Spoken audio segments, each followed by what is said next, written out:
അമ്മയുടെ സ്റ്റൈലിൽ നല്ല ടേസ്റ്റുള്ള എന്നാൽ പെട്ടെന്ന് ഉണ്ടാക്കാൻ പറ്റുന്ന ഒരു ചിക്കൻ റോസ്റ്റിൻ്റെ റെസിപ്പി എങ്ങനെയാണെന്ന് നോക്കിയാലോ. ഈ ബാച്ചിലേഴ്സിനും ഒറ്റയ്ക്ക് താമസിക്കുന്നവർക്കും സമയമില്ലാത്തവർക്കൊക്കെ ഇത് കുറച്ച് എളുപ്പത്തിൽ ചെയ്യാൻ പറ്റും. സംഭവം എന്താ വെച്ചാൽ നമ്മളിതിൽ സവാളയൊക്കെ ഇടുന്നുണ്ട്. പക്ഷേ പ്രത്യേകത എന്താണെന്ന് വെച്ചാൽ നമുക്ക് സവാള വഴറ്റേണ്ട ആവശ്യമില്ല. അതാണ് ഞാൻ പെട്ടെന്ന് കഴിയുമെന്ന് പറഞ്ഞത്. അപ്പോൾ എങ്ങനെ ഉണ്ടാക്കാൻ നോക്കിയാലോ. അപ്പോൾ അതിനായിട്ട് 1.5 കിലോ ചിക്കൻ എടുത്തിട്ടുണ്ട്. ചിക്കൻ നല്ലപോലെ കഴുകി വൃത്തിയാക്കി വെള്ളമൊക്കെ ഊറ്റി വെച്ചിട്ടുള്ളതാണ്. ഇനി നമുക്കിതിലേക്ക് കുറച്ച് പൊടികൾ ഇട്ട് കൊടുക്കണം. അപ്പോൾ നമുക്ക് മുളക് പൊടി ഇട്ട് കൊടുക്കാം. 2 ടീസ്പൂൺ മുളക് പൊടിയാണ് ഇട്ട് കൊടുക്കുന്നത്. ഇത് കാശ്മീരി ചില്ലിയാണ്. ഇനി നിങ്ങളുടെ കയ്യിൽ കാശ്മീരി ചില്ലി ഇല്ല, സാധാ മുളക് പൊടിയാണെങ്കിൽ അതിട്ടാൽ മതി. പക്ഷേ കാശ്മീരി ചില്ലി ഇടുന്നതായിരിക്കും നല്ലത്. ഇനി 1 ടീസ്പൂൺ മഞ്ഞൾപ്പൊടി ഇട്ട് കൊടുക്കുന്നുണ്ട്. പിന്നെ ഒരു 1/2 ടീസ്പൂണൊക്കെ മല്ലിപ്പൊടി ഇട്ട് കൊടുക്കുന്നുണ്ട്. പിന്നെ ആവശ്യത്തിന് ഉപ്പും കൂടെ ഇട്ട് കൊടുക്കുന്നുണ്ട്.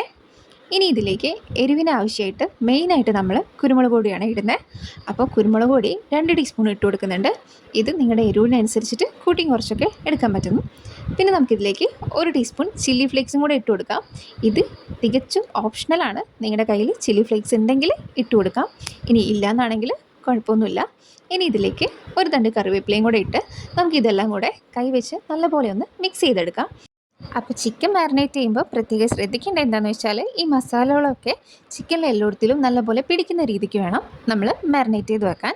ഇനി ഇതൊരു 10-20 മിനിറ്റ് ഇങ്ങനെ നിൽക്കട്ടെ. ഇനി നമുക്ക് സമയമില്ല എന്നാണെങ്കിൽ കുഴപ്പമൊന്നുമില്ല, അപ്പോൾ തന്നെ ഉണ്ടാക്കിയാലും ഇതിന് അടിപൊളി ടേസ്റ്റാണ്. ഇനി നമുക്ക് ചിക്കൻ അടുപ്പത്തേക്ക് വെക്കാം. ഹൈ ഫ്ലെയിമിൽ ഇട്ടിട്ട് കുറച്ച് നേരം ഒരു 1-2 മിനിറ്റ് ആകുമ്പോഴത്തേക്കും ഈ ചിക്കനിൽ വെള്ളമൊക്കെ ഇറങ്ങി വരും. ആ സമയത്ത് നമുക്കിതിലേക്ക് 1 ടേബിൾ സ്പൂൺ വെളിച്ചെണ്ണയും കൂടെ ഒഴിച്ചു കൊടുക്കാം. ഇനി നമുക്കിത് ലോ ടു മീഡിയം ഫ്ലെയിമിലിട്ടിട്ട് ചിക്കൻ ഒരു പകുതി വേകാവുന്നത് വരെ വെയിറ്റ് ചെയ്യാം. ഇപ്പോൾ ഇതാ ഒന്ന് തുറന്ന് നോക്കിയിട്ടുണ്ട്. ചിക്കന് നല്ലപോലെ വെള്ളമൊക്കെ ഒന്ന് ഇറങ്ങി വന്നിട്ടുണ്ട്. ഇനി ഈ വെള്ളമൊക്കെ നല്ലപോലെ ഒന്ന് വറ്റി വരട്ടെ. ഇനി നമുക്കിത് തുറന്ന് നോക്കാം. അപ്പോൾ അത്യാവശ്യം വെള്ളമൊക്കെ വറ്റിയിട്ടുണ്ട്. പിന്നെ ചിക്കൻ പകുതി വേവായിട്ടുമുണ്ട്.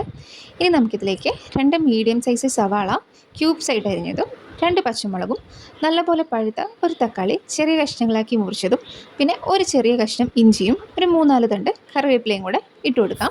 ഇനി ഇതെല്ലാം കൂടെ നല്ലപോലെ ഒന്ന് മിക്സ് ചെയ്ത് കൊടുക്കാം. പിന്നെ അധികം ശക്തിയിൽ ഇങ്ങനെ കുത്തി ഇളക്കേണ്ട ആവശ്യമൊന്നുമില്ല, മെല്ലെ ഇളക്കി കൊടുത്താൽ മതിയാവും. പിന്നെ ഈ സവാളയിലേക്കും തക്കാളിയിലേക്കൊക്കെ പിടിക്കാൻ വേണ്ടിയിട്ട് കുറച്ച് മസാലപ്പൊടികളും കൂടെ ഇട്ട് കൊടുക്കണം. അപ്പോൾ അതെന്തൊക്കെയാണെന്ന് നോക്കാം. അപ്പോൾ നമുക്കിതിലേക്ക് 1/2 ടീസ്പൂൺ മഞ്ഞൾപ്പൊടി ഇട്ട് കൊടുക്കാം. പിന്നെ ഒരു 3/4 ടീസ്പൂണൊക്കെ മുളക് പൊടി, ഞാൻ നേരത്തെ പറഞ്ഞതുപോലെ തന്നെ കാശ്മീരി ചില്ലിയാണ്. പിന്നെ നമുക്ക് ഈ സമയത്ത് ഉപ്പ് നോക്കിയിട്ട് ആവശ്യത്തിനുള്ള ഉപ്പിട്ട് കൊടുക്കാം.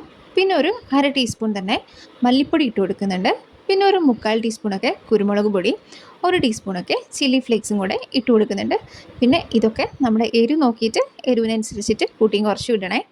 പിന്നെ നമുക്കിനി ഇതിലേക്ക് 1 ടേബിൾ സ്പൂൺ വെളിച്ചെണ്ണയും കൂടെ ഒഴിച്ചു കൊടുക്കാം. ഇനി ഇതെല്ലാം കൂടെ നല്ലപോലെ ഒന്ന് മിക്സ് ചെയ്ത് കൊടുക്കാം.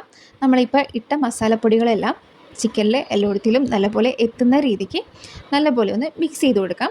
എന്നിട്ട് ഈ വീഡിയോയിൽ കാണുന്നത് പോലെ ചിക്കൻ എല്ലാം കൂടെ ഇങ്ങനെ കൂട്ടി വെച്ചിട്ട് നമുക്ക് അടച്ച് വേവിച്ചെടുക്കാം. അപ്പോൾ നമുക്കൊരു 10 മിനിറ്റിന് ശേഷം തുറന്ന് നോക്കാം. നമ്മുടെ ചിക്കനൊക്കെ നല്ലപോലെ വെന്ത് വന്നിട്ടുണ്ട്. പിന്നെ തക്കാളി ഉള്ളിയൊക്കെ നല്ലപോലെ വാടി വന്നിട്ടുണ്ട്. അപ്പോൾ ഇതാ ഇത്രേ പണിയുള്ളൂ. നമ്മുടെ ഈസി ചിക്കൻ റോസ്റ്റ് ഇവിടെ റെഡി ആയിട്ടുണ്ട്. അപ്പോൾ ഇഷ്ടപ്പെട്ടാൽ ഒന്ന് ട്രൈ ചെയ്ത് നോക്കണേ.